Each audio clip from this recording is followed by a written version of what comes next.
Welcome. Today, we're jumping into a set of teachings that have, without a doubt, shaped our world in massive ways. Now, whether you're religious or not doesn't really matter because the ideas of Jesus have influenced, well, pretty much everything, from our laws to our art for the last 2,000 years. So, to really get a handle on a huge chunk of human history, you kind of have to understand what we're about to cover. So, here's how we're going to break it down. First, we'll look at this idea of an upside-down kingdom, a vision that just flips worldly values on their head.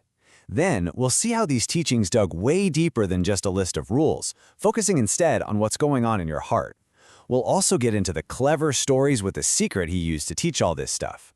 After that, we're going to tackle the most controversial part, the absolutely shocking claims Jesus made about himself. And finally, we'll wrap it all up with the one single rule he said summed up the whole shebang. All right, so let's dive into this idea of an upside-down kingdom. The foundational manifesto for this, if you will, is a series of statements that are known as the Beatitudes. And what they do, essentially, is take what we think of as common sense and turn it completely on its head. I mean, right from the get-go, the message is a total challenge to the status quo. You have to remember, this was a Roman world that celebrated wealth, military might, and pulling yourself up by your own bootstraps. And the very first blessing is for the poor in spirit, the people who admit they don't have it all figured out. It's a pretty radical way to redefine what it means to be truly well off. This is completely counterintuitive, right? We're taught that the aggressive ones, the powerful, the loud ones, they're the ones who win. But this teaching just flips that script.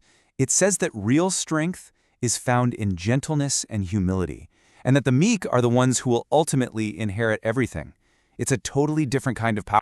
And notice, it's not about being a peacekeeper or just avoiding a fight. The blessing here is for the peacemakers. These are the people who actively wade into broken, messy situations to bring about healing and reconciliation. In this upside-down kingdom, that's what it means to be a child of God. So, this new kingdom has a totally different value system. But it's not just about that. The teachings also took the old laws, the ones everybody knew by heart, and gave them this radical new depth. Suddenly, it wasn't just about what you did, but why you did it. The whole focus shifted from your outward actions to the inner world of your heart and your motivations. Okay, take this for example. The old law said, "You shall not murder." Simple enough. That's an action. But the new teaching goes right to the source, to the root of murder, anger. It basically says that if you're holding on to anger and contempt for someone in your heart, you're already walking down that same destructive road. The state of your heart matters just as much as what you do with your hands. Here's another really powerful one. The whole eye for an eye principle was actually meant to limit revenge, to keep it proportional. But what we see here is a shift from that kind of limited retaliatory justice to a radical stance of non-retaliation. You absorb the offense instead of paying it back. And it's this very idea, this shocking concept, that would go on to inspire nonviolent movements led by people like Gandhi and Martin Luther King Jr. And this might be the toughest teaching of them all. The normal human gut reaction is to love your friends and, hate your enemies. But this teaching says no. You have to love your enemies. Your love can't have borders or boundaries. It has to stretch to include even the people who want to hurt you. It's a huge ask. So you're probably wondering, how were these really complex, really challenging ideas taught to everyday people? Well, often it was through this really unique method, stories with a secret. Jesus constantly used these simple, relatable little stories called parables to get across some incredibly profound spiritual truths. So, what is a parable? At its core, it's a simple story about everyday life, things like farming or fishing or family stuff, that has a much deeper spiritual meaning tucked away inside it. They were really easy to remember, which was key, but they also held these hidden truths for anyone who was willing to stop and think about it for a minute. A perfect example of this is the parable of the sower. You've got a farmer, and he's just throwing seed on all different kinds of ground. Now, the seed is the message, and the different types of soil, well, that's us. That's our hearts. Some hearts are like a hard path, and the message just never sinks in. Some are rocky and shallow, and the idea sounds great at first, but withers as soon as things get tough. Some are full of thorns, life's worries and distractions that choke it out. But some hearts are like good soil, where the message can actually take root and produce something amazing. It's such a powerful way to explain why the same idea lands so differently with different people. Okay, this brings us to what is easily the most pivotal and, for his original audience, the most shocking part of his entire message. The teachings weren't just about a new way to live your life. It all built up to and culminated in a series of absolutely extraordinary claims that Jesus made about who he actually was.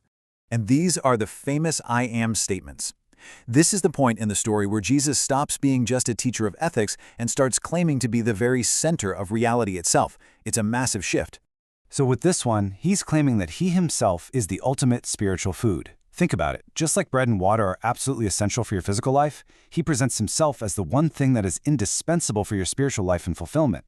And here, he's claiming to be the absolute source of truth and moral guidance. The metaphor is pretty clear. Following his way of life is the only way to navigate the world without getting lost in spiritual and moral darkness. He's the light that shows the way. And then you get the big one, the most direct, the most controversial, the most dangerous claim of all. I and the Father are one. See, this isn't a parable anymore. It's not a metaphor. This is a direct claim to be divine, to be God. And it was this claim, more than anything else, that would ultimately lead to his execution. So, after all these profound, challenging, and literally world-altering ideas, you might be thinking, is there a simple takeaway? Is there a cheat sheet? Well, according to the texts, the answer is a definite yes. Jesus actually boiled his entire ethical system down into one single, universally understandable principle. And there it is, the golden rule. It's presented as the ultimate summary. If you want to know how to actually live out this idea of loving your enemy, or focusing on your heart, or embracing the values of that upside-down kingdom, this is your practical guide. It's the simple test you can apply to every single action. So, at the end of the day, we're left with a pretty huge question, aren't we? After everything we've looked at, this radical vision of an upside-down kingdom, of loving your enemies, of focusing on the heart, what if? What if these teachings were the actual blueprint for our society? What would be the very first thing to change?